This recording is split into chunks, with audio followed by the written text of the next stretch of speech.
Today marks 2 years since 4 University of Idaho students were murdered in an off-campus home in Moscow, Idaho.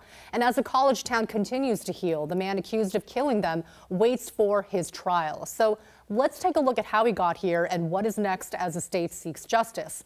On November 22nd, 2013, police found 4 University of Idaho students stabbed to death in an off-campus home. The next day, they identified Xana Kernodle, Kaylee Gonzalez, Madison Mogan, and Skagit County native Ethan Chapin as the victims. And on December 30th, state police arrested Brian Koberger after linking him with a car that was seen near the crime scene. The WSU criminology grad student lived in Pullman, Washington, less than 10 miles away from Moscow. He was arrested at his family's home in Pennsylvania. Police say they later collected DNA from his family's trash, linking him to the knife sheath found near one of the victims. Police then released their probable cause affidavit, revealing major details in the investigation, including a Reddit post in which they say Koberger asked how people commit crimes. Since then, the university decided to tear down the home on King Road. An Idaho Supreme Court judge moved the trial to Ada County this fall.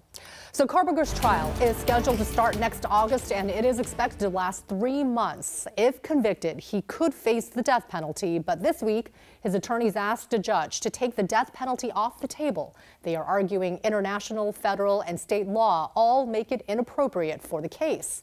His legal team says sentencing him to death would constitute cruel and unusual punishment and would violate his right to due process. The defense attorneys argue Idaho has no viable method for executing someone, pointing to the unsuccessful execution of Thomas Creech by lethal injection earlier this year as proof.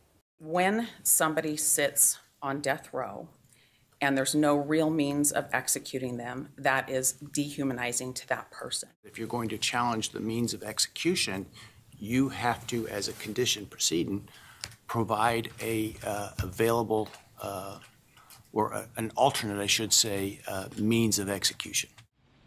The prosecution believes the case qualifies for capital punishment under Idaho law. The judge did not make a ruling at the hearing this week. Right now, you can find extended coverage on King 5+, including profiles on all 4 victims. We will continue to follow this case as we get closer to the trial next year.